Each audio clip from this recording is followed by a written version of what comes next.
Well, hello and good evening. Star Trek The Next Generation, Season 4, Episode 6, Legacy, first aired back in 1990, but here in 2026 on Live Long and Podcast, we're just getting started. Whether you're joining us here live on YouTube or Twitch or Facebook or catching the audio versions wherever you get your podcasts, our mission to rewatch every episode of TNG continues. One distress call, one hostage crisis, and one unexpected connection to Tasha Yar at a time. And this is your captain speaking. I'm your host, Dave Mater, joined once again with a great panel to talk all about this episode from 1990. First, stylish, sharp, and tuned into the emotional core. She's watching every moment of the crew's reaction to meeting Tasha's sister, the hope, the hesitation, the heartbreak, and when family history collides with Federation duty, she's our guide. It's Heather Narduzzi.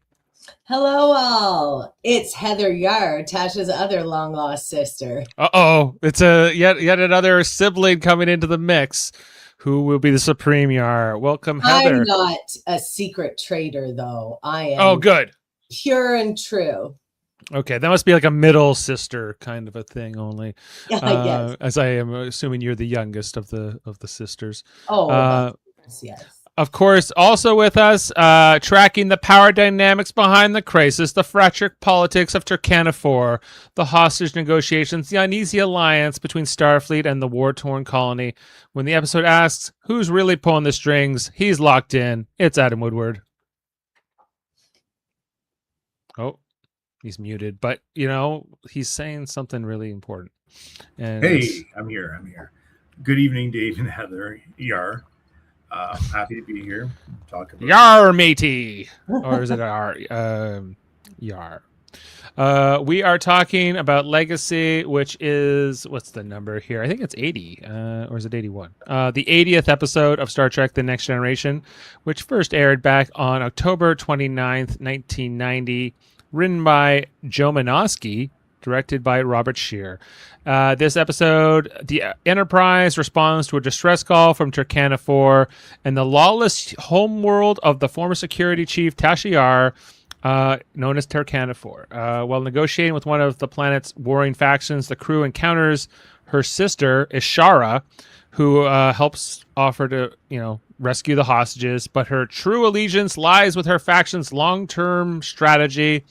And as she gains the crew's trust, in particular Data's, her deception threatens to compromise the mission. And in the end, her betrayal forces Picard to confront the painful legacy Tasha left behind. That's your little summary of the episode.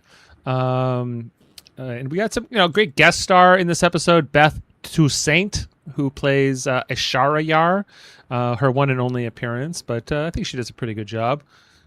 Considering she's coming in here trying to, pick up on Denise Crosby's legacy, if you will, the Tasha Yar legacy. And as we know, fans are not always receptive to the never before mentioned long lost relative trope. No, yes, that's a good point. In particular, of course, I think of Spock, and my mind went to Michael Burnham first, but then I was like, no, Cybok actually was the first long lost sibling that they really introduced. Spock has a ton of long lost siblings. Yeah, his dad was getting busy. Well, look at Sarek. Who wouldn't, right? Who wouldn't? What a catch! Depending on what version actor we're talking about. How about you, Adam? How's this episode for you? I think I remembered it differently than I did when I watched it the other night.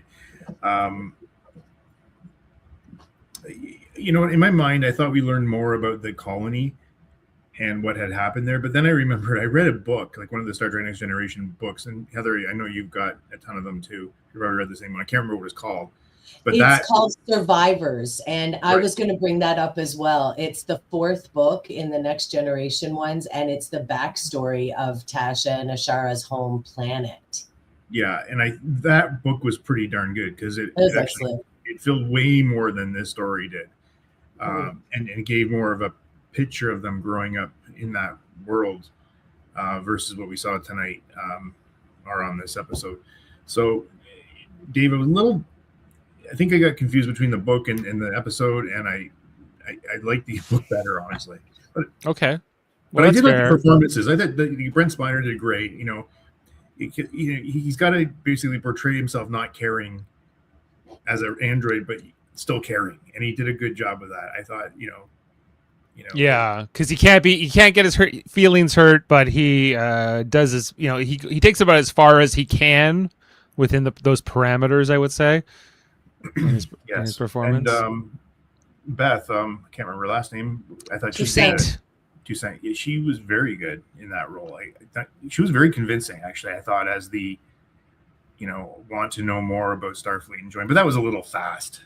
Even that whole I want to join Starfleet. Oh, I was like, is part of your Starfleet training data not being able to suss a con job? Does that not come up in your training? Because I think it should. I think that class should get added to the curriculum if it isn't. But now, to be fair, now Data's an android, so it's a bit different, but as like a human or a humanoid, I think you would be more inclined to be fooled by a relative of someone you once loved, because you would ascribe those qualities of the person you love to that person. Although Data shouldn't be able to be fooled by such things because he's an android and he doesn't feel right. Yeah, well, Worf was there, Riker was there. By the way, another good performance by Jonathan Frakes at the end of the episode. And surprisingly enough, he didn't try to get with Ishara. Oh, he did. It was off screen for sure. Yeah, that's probably true. Like after he carried her, quite heroically out of there, and then into the transporter room, but. Yeah, like I agree with what you're saying here. I think that she does a great job. I think that the colony and the story of Turkana IV is still something I'm trying to wrap my head around. These are humans, and these are humans of the 24th century, but they're kind of corrupt and violent and they hate the Federation, and the way that Ishara betrays them to, I guess, get revenge on this other faction and whatever else. I don't know. It just felt a bit strange to me, because I'm like, I don't really understand where they're coming from entirely. Star Trek likes to do this thing where well, this is my home, and so this is the only life I've ever known. But if you had the chance to leave this place, you wouldn't take it. You really wanted to stay because, or you and a few others wouldn't, or somebody else wouldn't want to leave. Not Ishara maybe specifically, but no one on this planet would ever want to leave. That just seems strange to me too. So I don't know how you guys felt about that aspect of it. Especially given you would think that you would want to get off the planet as soon as possible, as Tasha did, because they mentioned in the episode, so it is canon, the planet there are rape gangs everywhere. It's extremely violent. And why wouldn't you want to take the opportunity to get out of there? Yeah, and I guess their motivations I think are a little hard for me to accept. But I don't know. Maybe there's something else I'm not quite getting about it. How the government broke down in the first place, how the Federation just kind of turned their back on them, because we find out that the last ship that was here was 6 years ago, the Potemkin, and that they were told anyone who beams down ever again here is going to be killed, right? And then the Enterprise team beams down. It's weird for the Starfleet or Federation just to accept that and walk away. There's a lot of holes. I agree with that. Yeah, I just don't understand the motivations entirely, But other than these are petty humans who have a vendetta against the other faction, and they just want to get revenge or get even with them, or be the number one faction maybe, And it just seems okay, but these are also descended from other humans who were able to embrace the new future, post First Contact, Zephyr Cochrane, and everything else. But anyway, I know I'm kind of hitting on this a lot, but that was sort of just my feeling. We got a few people here in the comments. Nice to have you with us. They're from the Serbian side of the Federation. That's an interesting one. Okay. All right, well, let's jump into the the screenshots and just run through the plot, and just talk about everything we have. The story is pretty simple. It starts off here with the Enterprise, kind of just doing their business, and we got a poker game. One of the many times we get a poker game. This time it's Riker, Worf, Troy, and Data. Worf ends up folding here in this opening hand, and we see that the big chip piles are Data and Riker. And basically that, Data, Riker's trying to bluff Data, but Data's learning a little bit here, and he's calling Riker's bluff, and he's able to, win this hand and take the, the bigger end of the pot. So Riker then is like, oh yeah, like how about I'll do another trick for you here, right? And he does a magic trick, basically a card trick, to fool Data into all the, let's for all the marbles here, for all the chips, and they go all in. And so Riker does his little card trick to find the card that Data picked, the Jack of Hearts, if anyone was keeping track. And so after Riker goes through, like, take out these cards, until we're left with like a smaller and smaller pile. There's one part where, like, he's like, throw those cards away, and Data literally throws the cards over his shoulder, quite literally, much to the amusement of Troy. But then Riker gets the card. Riker gets to the Jack of Hearts, and while they think it's incredible for a moment, Data wasn't fooled. He knew that Riker held his thumb on the card and got through all the trick, and he's like, I think under the circumstances, I win the whole pot here. So. He's able to detect some con jobs here. Data, I guess, is maybe the point of the scene. That I really like whenever we see them playing poker, because I feel that you always see the natural chemistry and friendship of the actors in the cast come through when they're having a poker scene. I always find that so charming, and they get to kind of like be playful and joke around with each other in a way that you don't see them doing, on the bridge or on away missions or anything. I think scenes like this are important just to, whatever episode you end up getting them into. These are real people. They have downtime. They do things. I like when the handsome young ensign's playing. The handsome young ensign. For the handsome young ensign. He's got a lot to learn about poker, even if he gets straight A's in school. All right. Anyway, they get the distress call. That kind of abruptly ends the scene, and we head out of here. And the Enterprise is going at like warp 9.997 as fast as it can. It is not. It is not going fast enough. If they went fast enough, they would have got there in time. Well, Geordi said we can't push the engines too hard, Captain. Come on, like what captain ever listens to that? No, he does. He does raise it here, and they're trying to save a Federation small craft, basically outpost scientists. Like they somehow have gotten damaged, and they've crash landed on Turkana IV, the homeworld of the late Tasha Yar, and they can't beam them out of there.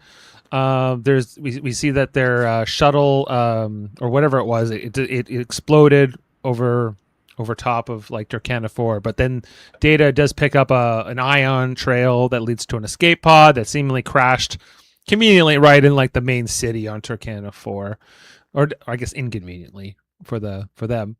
And they say that this is a dangerous planet to go down to, and that Federation officers could be killed on sight. But Picard's like, I don't know, we gotta do something. So Riker, you're up. Riker and Worf.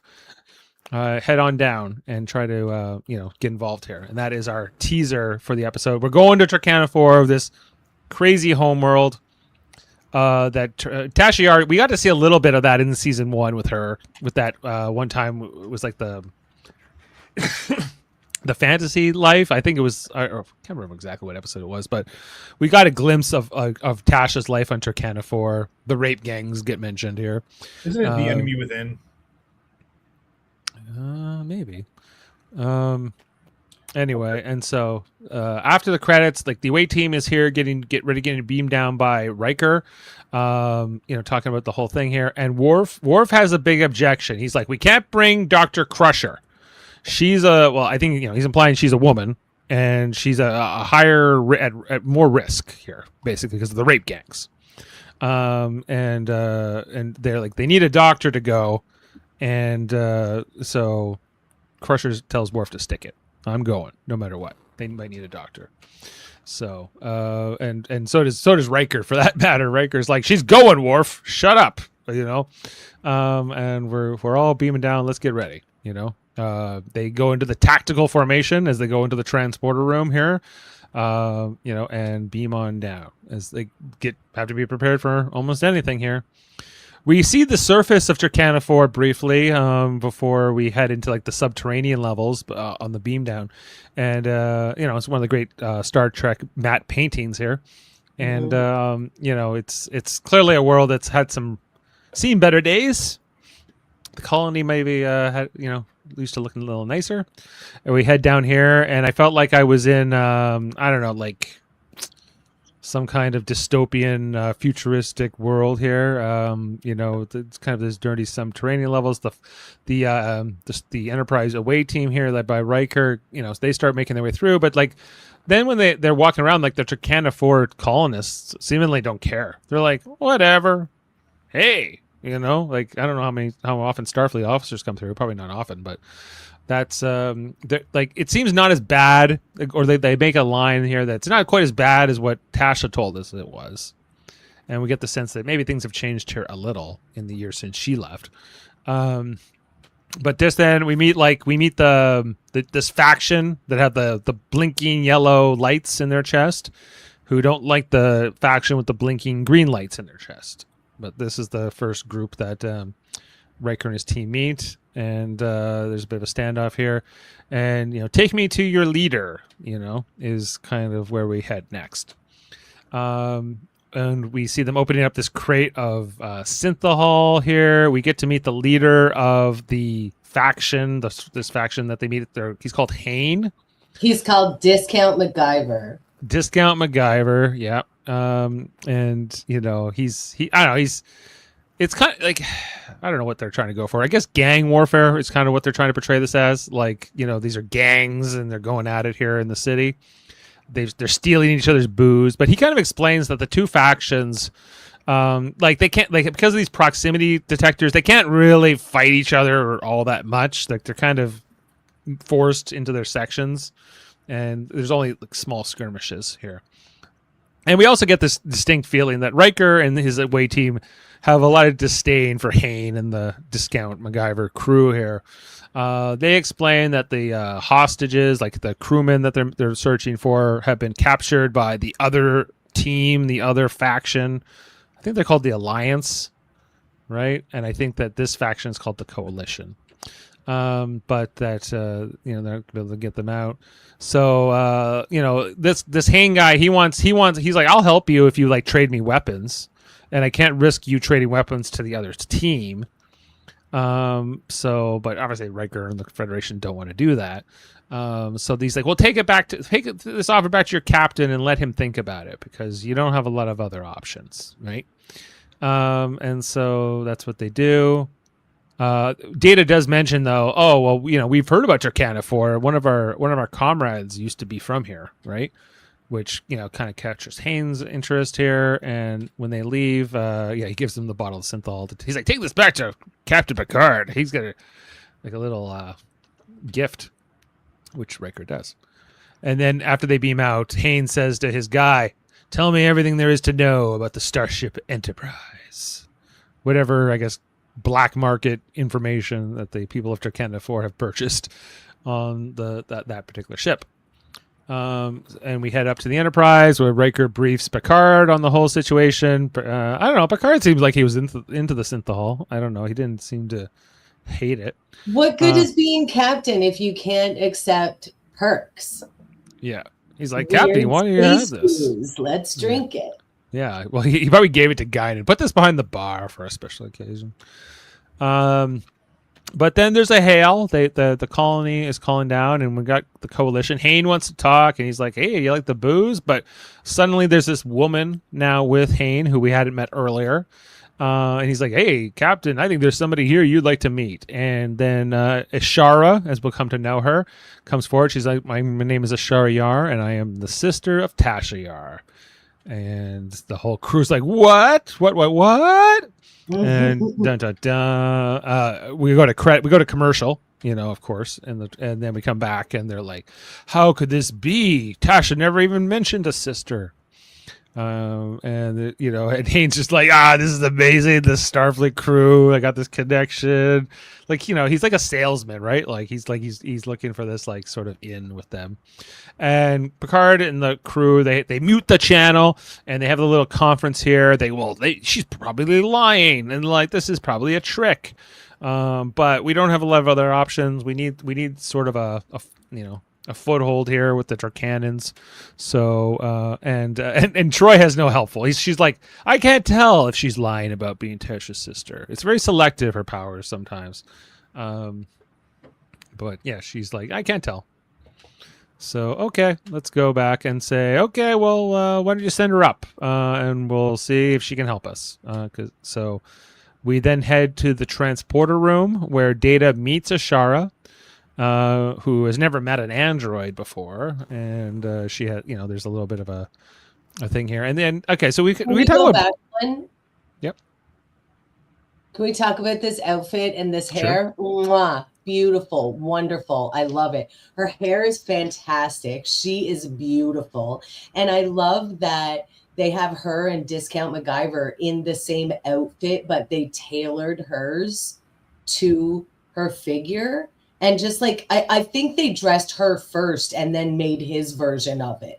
That's probably true. Yeah. I know. I love it too. Like the shoulder pads and that detailing. Like I love this. It's little epaulets here on the top. Yes. I don't know. Yeah. Of course, I'm sure that we all know she has some spectacular wardrobe moments in this episode. She does. She gets like the cat, the leotard thing in the other scene. But what do we think of her hair and her outfit? Like her hair, like I like her hair, but like even going back to when I was a kid, the first time I watched this, like her outfit always was very intriguing to me, like very cool. Like, it seems dirty, but it's kind of a uniform and it's kind of like this roguish thing. And I don't know, I'm always a sucker for a leather jacket as well. She almost like feels like a like Indiana Jones to me or something. Like I get that vibe here too, right? Like she's kind of rough and tumble and capable of a lot, and I don't know, I always liked it. The hair, I like it more now as an adult. I never paid much mind to it when I was younger, but like I'm a sucker for a good cowlick too, I can relate. How about you, Adam? The hair is like, Heather, like tell me, is this like shaved down on the side there?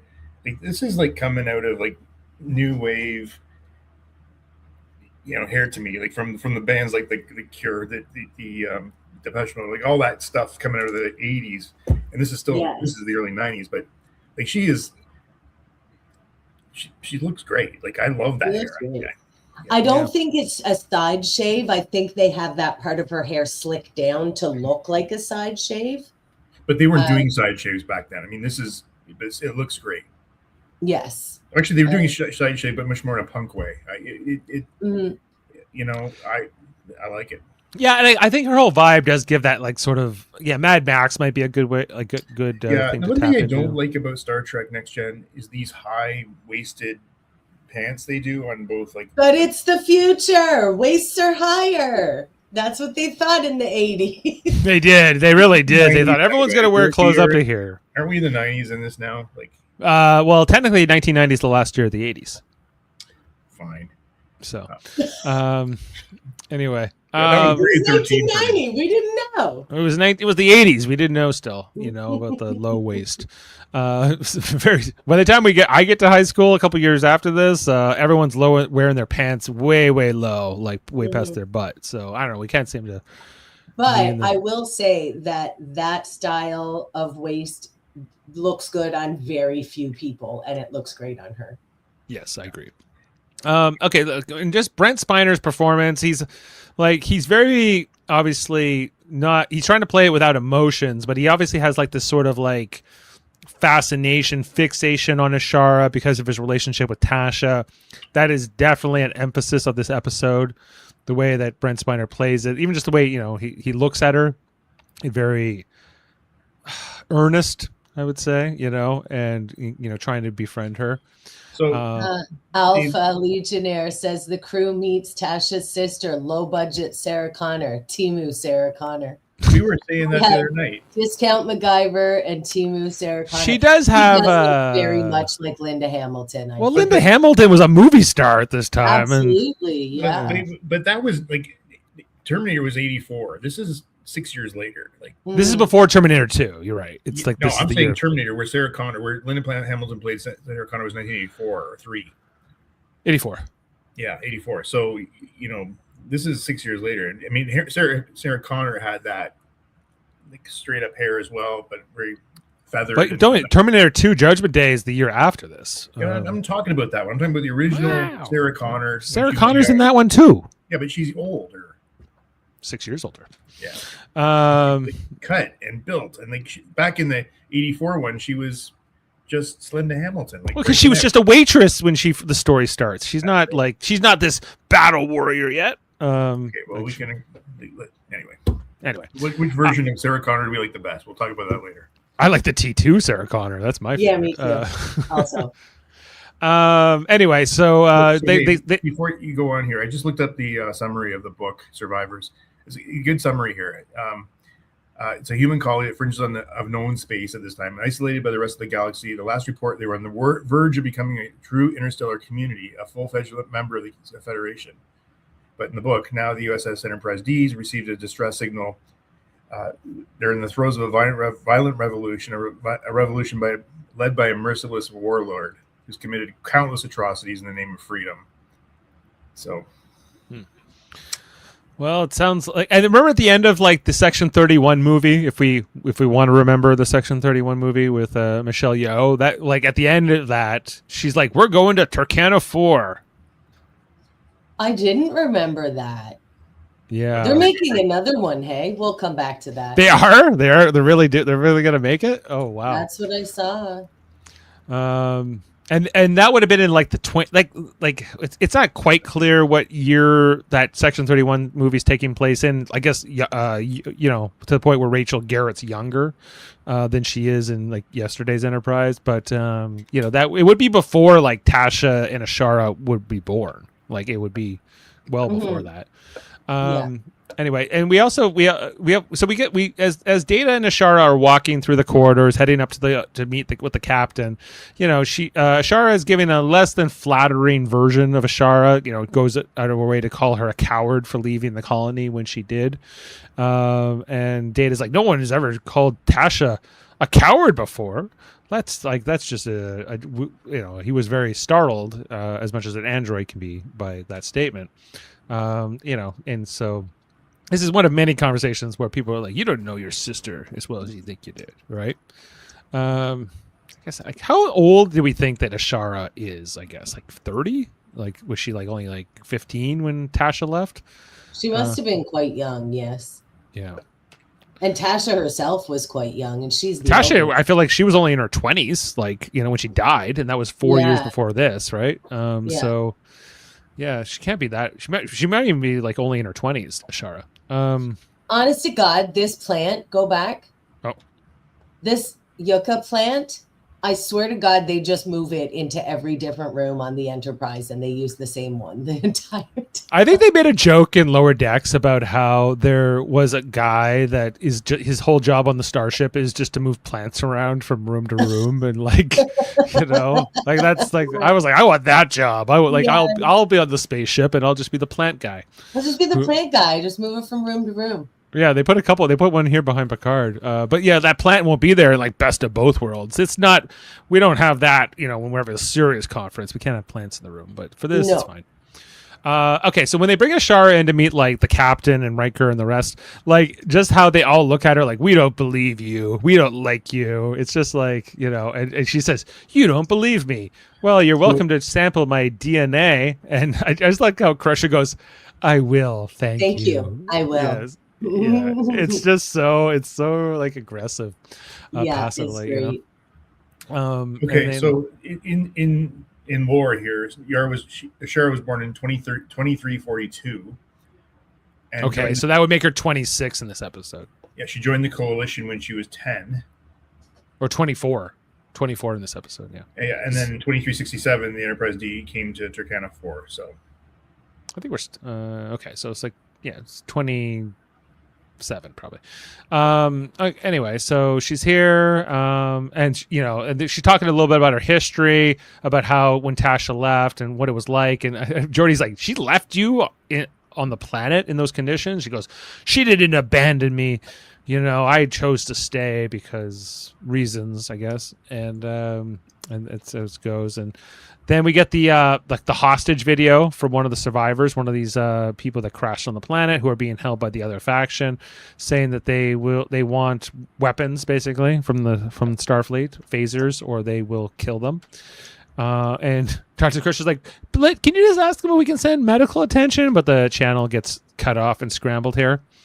And Tasha says you should take their threat to kill them very seriously. They almost certainly will, So they're bad guys. I guess we're the less bad guys, Ishara's faction. But I don't know if their shuttle had crashed in Ishara's side, would they be doing the same thing? Is kind of what I'm left to wonder.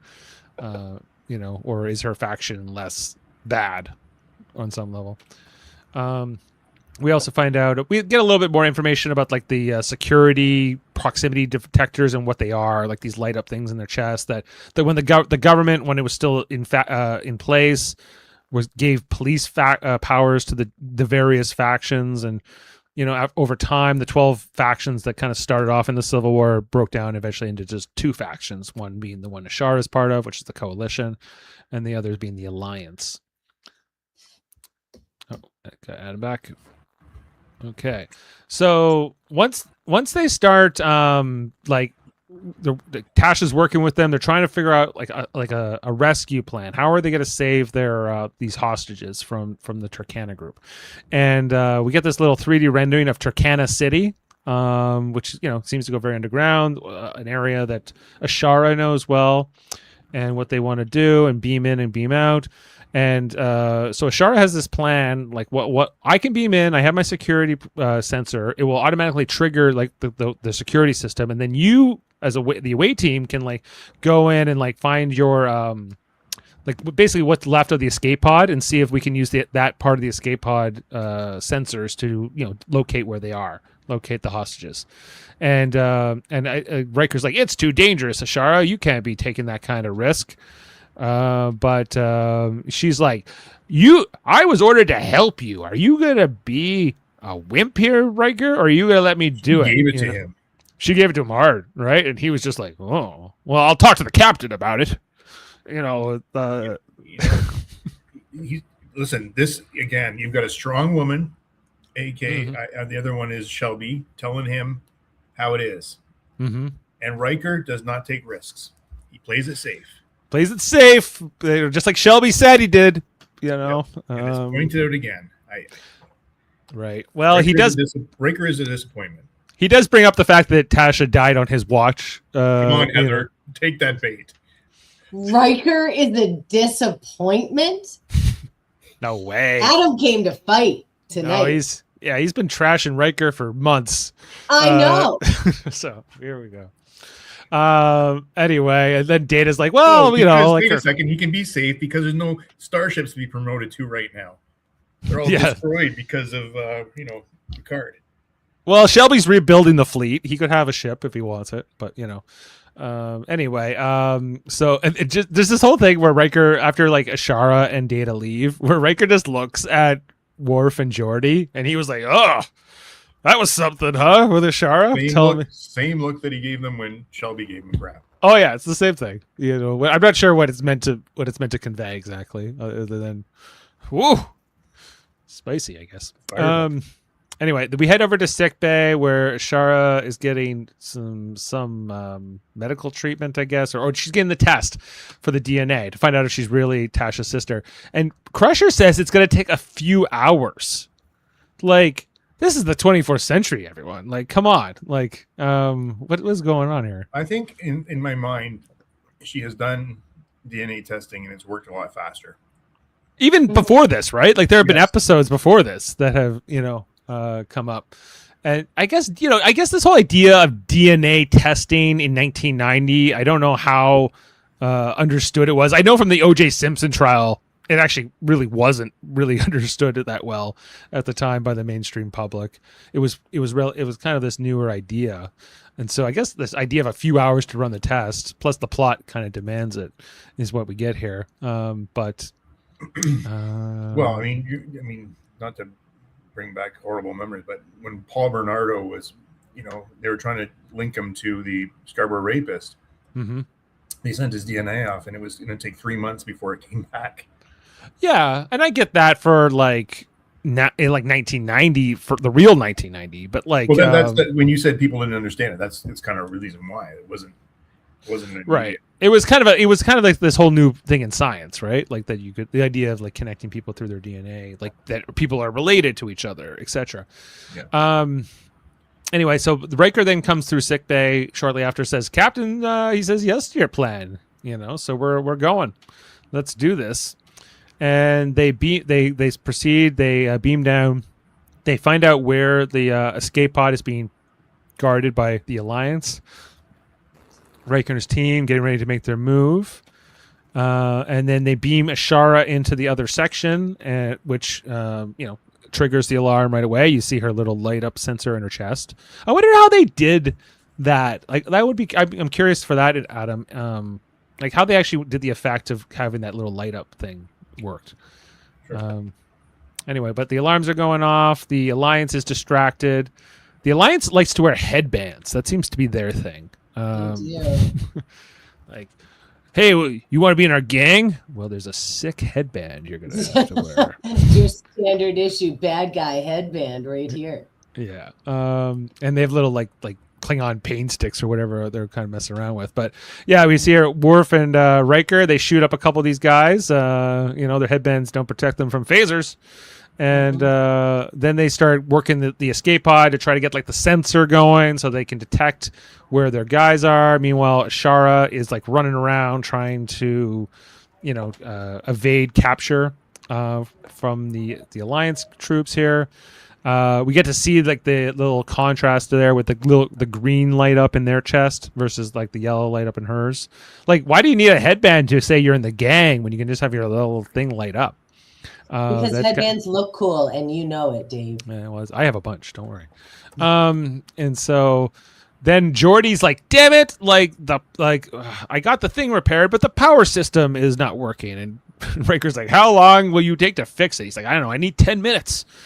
He's like, "But they can't reach Ishara over the comms." Right? Or O'Brien's like, "I can't beam her out. She's right by like a power generator or something." So Riker's like, "I'm gonna go get her by myself. I'm gonna like." He takes an unnecessary risk here, basically. And Worf's like, "No, you can't do that." And he's like, "I'm doing it.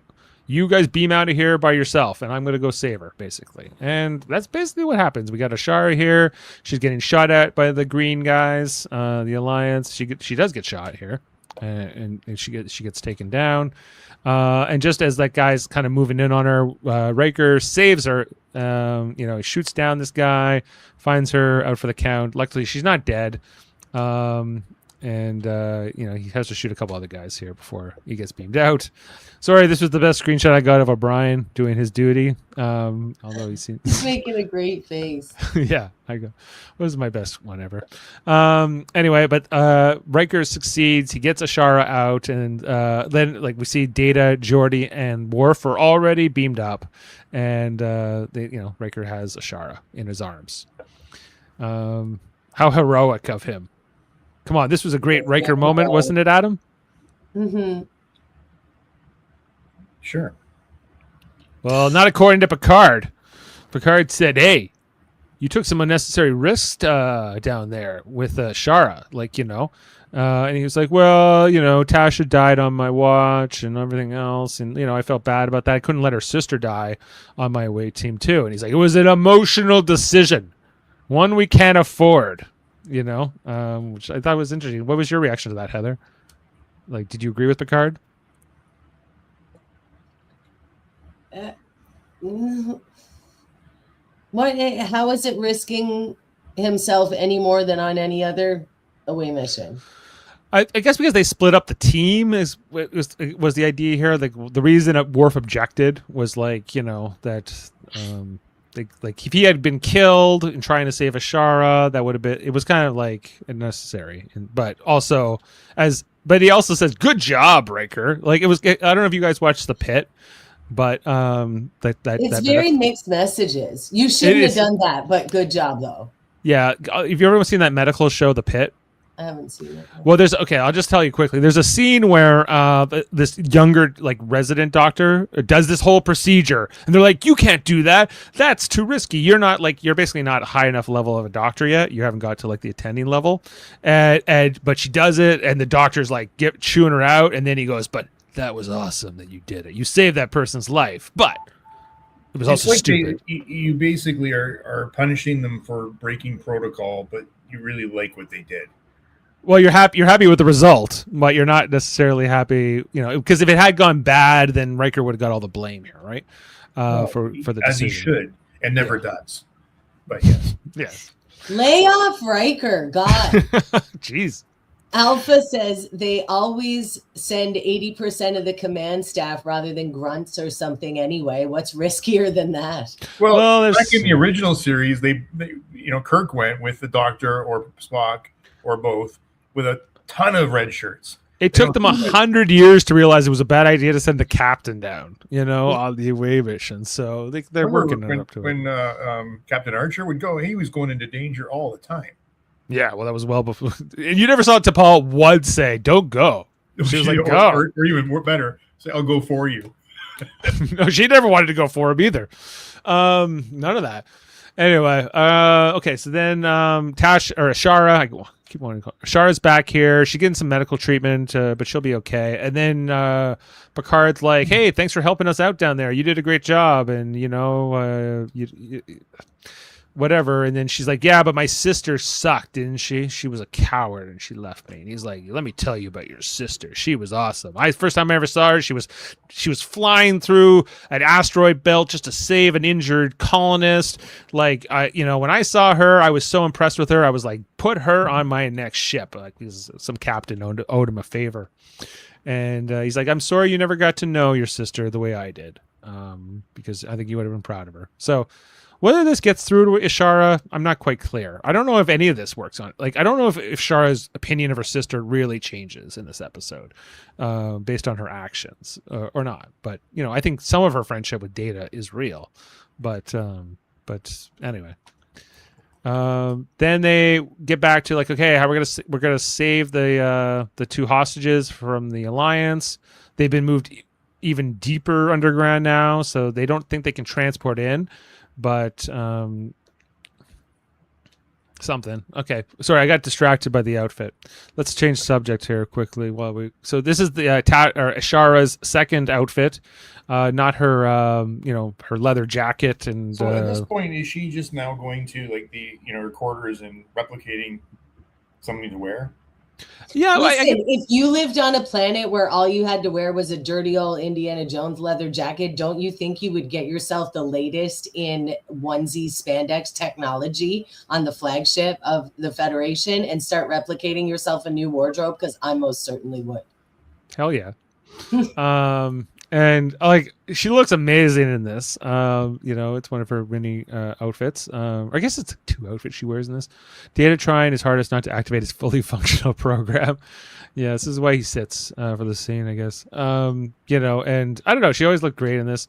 A couple of poses she does in it. Look here, Data. We can be. She looks great. It's so 80s too, with the shoulder pads and the shape of it. And yeah, she's great. I love this outfit.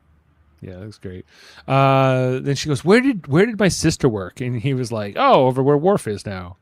And there's this conversation we get here between Data and Ishara where, he explains that even though he doesn't have emotions, he can have friends through familiarity, get used to people. And, my neural pathways become accustomed to you. Right. What a declaration of love and friendship and respect. Of course, which I think kind of reaches her. And then we transition to another scene here in engineering where they're like, well, even though we don't think we can beam in, we might have another plan here, because Geordi proposes this idea of like, what if we drill down with our phasers, and then we can actually, like, that will create like a little bit of a hole, and we can beam down into the colony, and then they'll never see it coming. But Ishara is like, well, it would work, but then I can't beam in to help you because my sensor will set it off, and they'll know me right there. Too bad it can't be removed. And I think that it's Data is like, well, I think we can remove it, even because we find out that these implants are designed to explode if they ever interact with air or oxygen. And Data's like, well, we can just create a little force field with put some argon gas in there or neon or something, and done. I'm sure we can remove it safely. Well, here's an this whole idea that she even has to hesitate about like whether she wants to give it up or not is also kind of like, because she can always get a new one if she wants it, right? But this is where, for me, the episode went a little. Oh, excuse me, guys. I'll come right back. Okay. Is that a hockey ringtone? Yeah, it's like the Hockey Night in Canada ringtone. Cute. Yeah, but yeah, just like her whole dilemma here, Heather, on whether or not she's going to, get this thing removed or not. Like she has to think it over. I don't know. Like, I don't understand the motivation either. Why would you not have it removed? And I think that I guess like what I wish the episode did more is like I don't get a fully formed picture of her moral dilemma. Like I get that she explains that if I was raised by these people, they're the only family I've ever known. But we meet Hayne and he seems like a jerk, and that's really our only frame of reference, like what she's holding on to and what she's protecting and what she feels this loyalty to, and he doesn't seem like he's worthy of any of that, right? So it's a bit puzzling. This, we get the scene here with Ishara and Data in 10 forward. They're talking more about Tasha, and what happened with her, right? And this is like leading Ishara to decide, not only do I want to get the implant removed, but I actually want to join Starfleet. And we see Data goes to Captain Picard, and Counselor Troy says like, she's ready to like, turn over a new leaf and be this new person, join Starfleet and help us and get the implant out. And we just see like the looks here from Troy and Picard. They're like, maybe, but like, this seems a little off, Yeah. They're very like, not completely, dismissive. They're both like the vibes are all the way off, and what is going on here? Because it's not right. Right. And they have more of a sense of this, but they're like, but Picard's like, well, if she wants to go, like, that's her choice. Like, if she wants to leave the planet, then we'll help her. But, if she has to want to do so. So then Data's getting ready to leave and talk to Ishara, but then Troy pulls Data aside here, which I thought was an interesting. She's like, you seem very forceful in your advocacy for Ishara, right? You're going to bat for her big time here. What's that about? That's not entirely like you, right? And he's like, well, she can help us save the colonists. Like, this is all quite logical. What I'm doing here. I'm not getting emotionally attached. Don't worry about me. And so Troy's like, okay, like I can't really refute that, but I don't know. I felt the need to ask the question at least. And then, she goes over to Data, then makes his way to Ishara in the bridge of the Enterprise. And he's like, good news. The captain's going to go down with the plan. You can get that thing removed from you by Dr. Crusher soon. And, you can keep going here. She even gives him a little kiss here on the cheek, right? I got a little kiss from Ishara. And then she's like, I just want to give a little private call. I want to tell my friends on Turkana IV, hey, thanks, but I'm out of here. I'm going to be moving on after this mission. Right? He's like, okay, you can go use the phone in the conference room. And then she calls Hayne, and the only thing she says, it's working. It's working. It's working. We got them right where we want them. And then we go to commercial while we ponder the fact that Ishara Yar is going to betray her newfound friends on the Enterprise. Exactly. Not very Yar of her. anyway, so we get commercial, we come back, and then Ishara has had the surgery here, where she's coming out the final moments of it.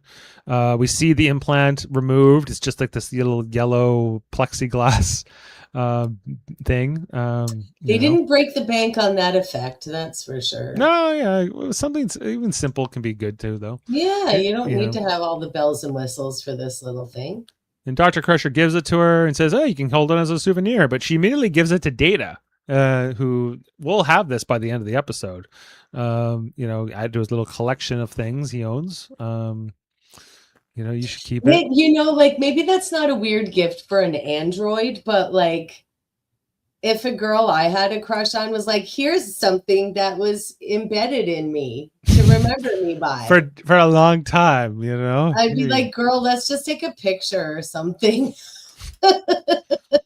Yeah. Well, everyone's got their things, but yeah, I don't know. Maybe Data. Anyway, Data seems to find it quite. Did Data keep this like for years afterwards? Is what I mainly. Definitely, he put it with his Tasha Yar hologram, and he put him in a little box called the Yar Sisters. Yeah. Oh, the Yar sisters. We see that next scene where they're getting ready to go on the mission. Worf's talking to Ishara, and he's like, "I heard you're going to join Starfleet." And she's like, "Well, maybe in a few years." He's like, "That will be awesome. We could totally use you in Starfleet."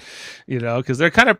We see that it's not just Data who's kind of taken with Ishara. It's Worf, it's Riker, it's Geordi to a certain extent. And I think that's important too, right? They're like, I agree, and especially because Worf had a great deal of respect for Tasha as a warrior. Right. Again, some of that undoubtedly would transfer to Ishara, and they obviously trust her and regard her well enough to give her a phaser. Right.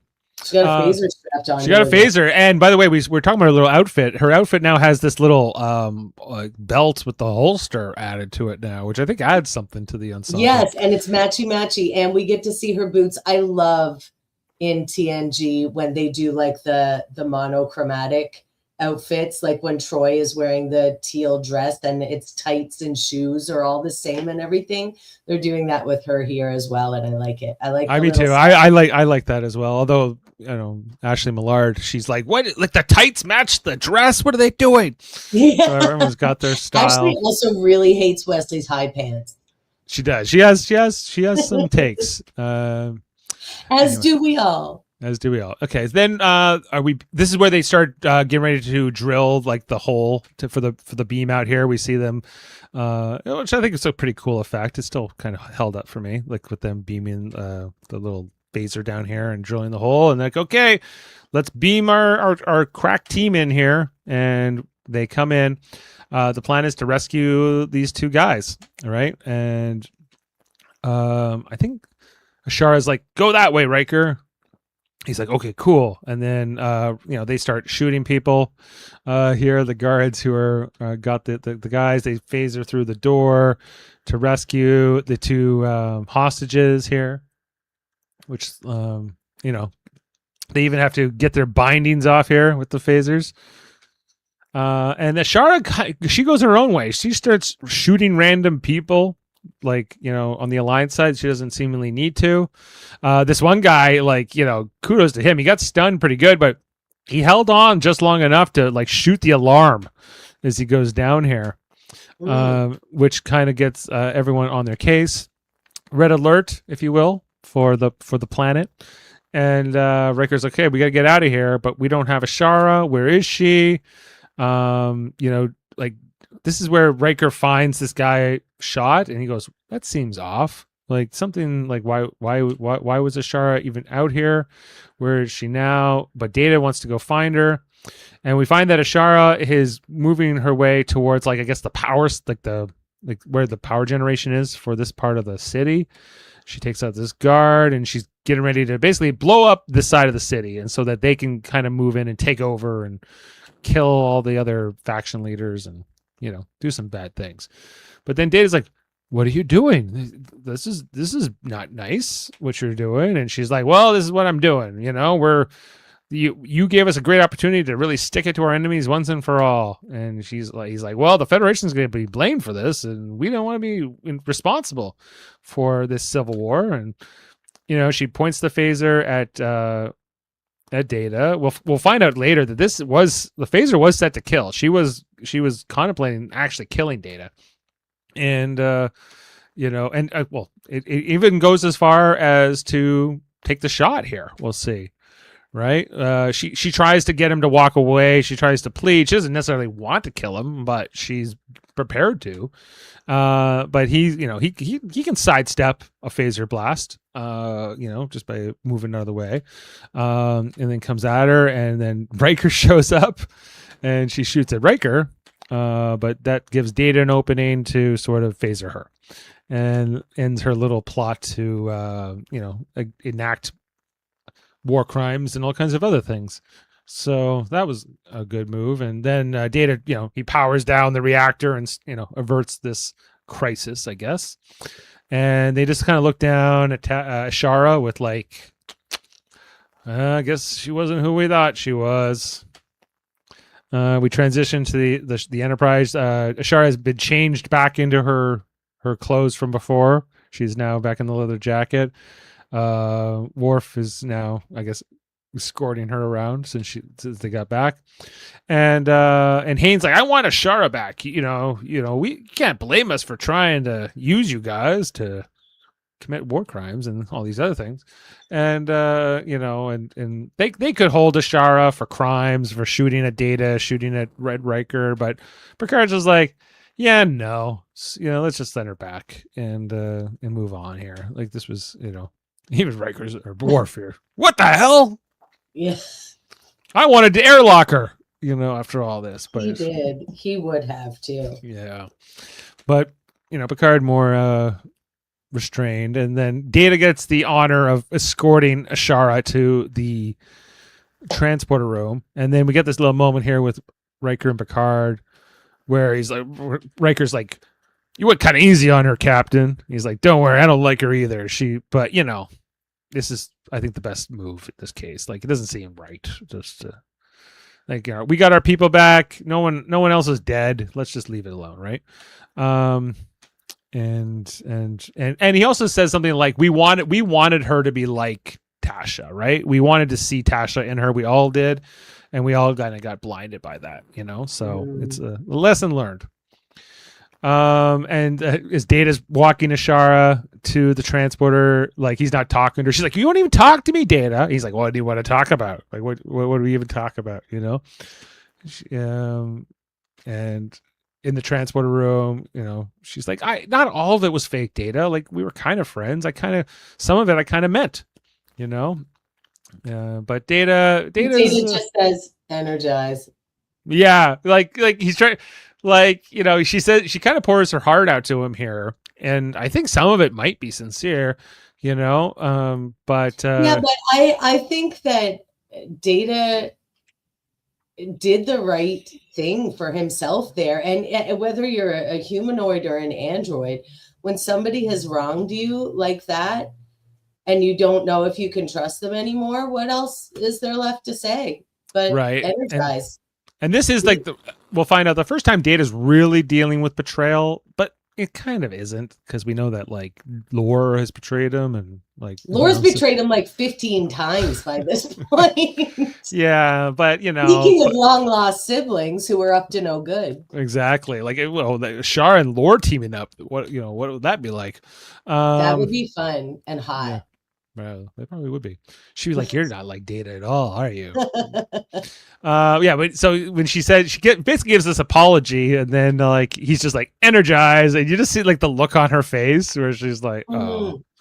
Like, which I thought was very satisfying. I thought it was a good resolution to this story, because it does too leave it ambiguous as to whether, I think you can interpret it how you want. Like, some people do feel that Data does indeed experience emotions, and we know from The Most Toys where he says, I'm only an android, but the way he delivers it, you're like, are you? Are you like we're You know? we're constantly told he doesn't have emotions, but That's right. a lot of his actions kind of contradict that. That's right, which is why I think this performance and this scene is so genius, because he appears to take it all in and he just says energize, and it's up to you, the viewer, to interpret his facial expression there, you know? Mm-hmm. And I think you could have ended the episode right here. Mm-hmm. But like choose to add this other scene where basically it seems like it's a few days later. I think they say in the dialogue where, you know, a Data pays a visit here to Riker in his quarters. He's like, I can't get Ishara out of my head. You know, I feel kind of dumb because I trust her, and you know, it's betrayal. Riker gives this whole conversation about betrayal, right? Like how trusting people is hard and you're never prepared for betrayal, but you know, like it's the rewards of having friendship and trust outweigh the risks, you know. But Data hasn't really had to process this kind of thing before, even though he kind of has. But you know, I guess not from Ishara, right? Like I guess like because how much his feelings, his thoughts, his neural pathways are, how much of this is really just about Tasha and how much is it actually about Ishara? You know, because I don't think if Ishara wasn't the sister of Tasha, I don't think that it has this huge gut punch to him here, right? Where you know, he's so bothered by what's happened, right? Yeah, I agree. This is actually my favorite scene in the whole episode because I think it speaks to a lot of the reason why we love Trek. It explores the human condition, you know? Is it better to should you just not trust anyone because there's a possibility of betrayal? Yeah.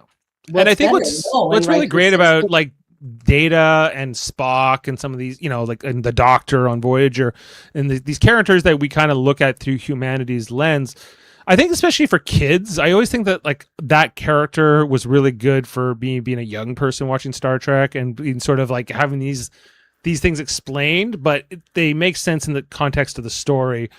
Like when I used to watch like I don't know, Full House, for instance, like there was always like a moral to the story, but you kind of really saw what they were doing. It was very like a very special episode where they sit down and explain the moral and the soft, nice music comes on. Yeah, I get what you're saying, but yeah. Star Trek isn't so heavy-handed with the lessons. It can be. It can be. But I think I love this scene. I think it just comes across as that discussion between these two characters and Data being the more naive, childlike one in the situation.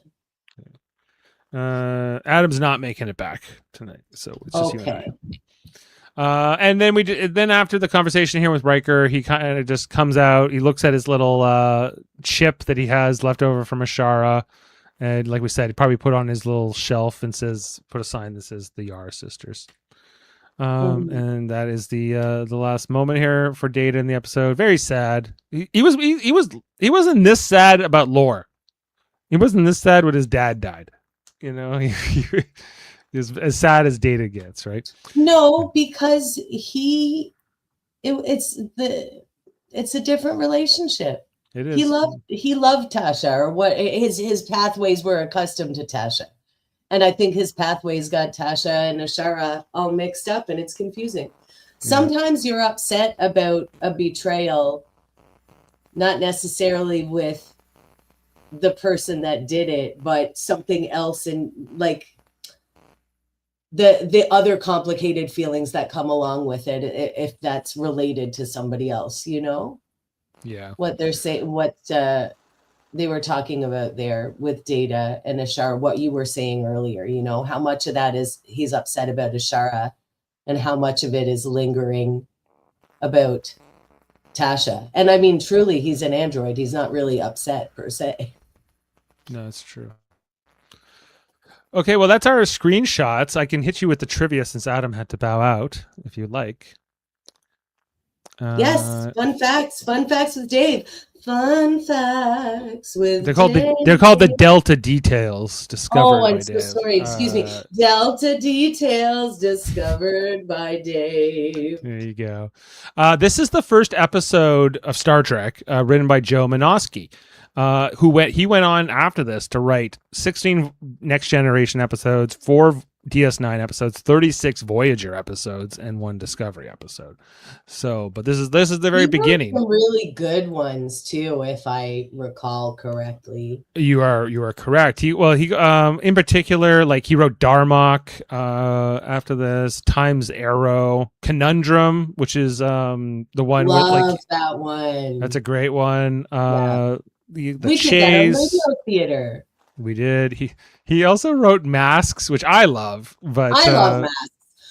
Just give Brent Spiner 50 roles and let him do what he wants. It's great. I'm all for it. In terms of it, like his DS9 episodes, he's got a couple, but like he was definitely on the writing staff for Voyager and wrote a ton of episodes of Voyager, including like Scorpion Part 1 and 2, which is like where they introduced 7 of 9. He wrote Year of Hell Part 1 and 2. Wow. The Killing Game, like Equinox, like his Voyager work, I think is his most impressive stuff. What a resume! What DS9 ones did he do? The DS9 ones he wrote are just like so. He had Dramatis Personae from season 1, which is what else he's got here?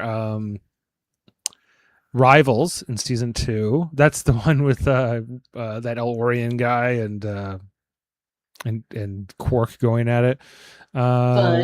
Distant Voices, which is the one where Bashir is he's kind of in his own head and everyone's playing a part of his personality. Mm-hmm. And then I'm sad to say, but he also wrote Time's Orphan, which is the one with Molly O'Brien. Listen, everyone gives that episode such a hard time, and I think it's because everyone hates Keiko, but it's not one of the best episodes. But it's not. I don't hate Keiko, and I actually think I hate Molly in that episode. like I was like, oh, this cave woman Molly, I can't stand it, And I'm just it's not everybody's favorite, but. Okay, some more trivia here. So the director watched the first season episodes with Tasha Yar prior to filming this one. It was the director Shearer who suggested Beth Toussaint for the role, having previously worked with her on Matlock. She was on Matlock. Indeed, she was. Will Wheaton does not appear in this episode. No, they had somebody else at the helm. Where was Will? He was busy that week. The was probably being shitty to him somewhere, no doubt. Well, remember he leaves in a few weeks. He leaves in a few episodes. He'll leave in this season, basically. So I don't know if that's already in the works at this point. Probably. The Turkana underground complex sets are redresses of the Borg ship interiors. Oh, that makes sense. It does, yeah. Mm-hmm.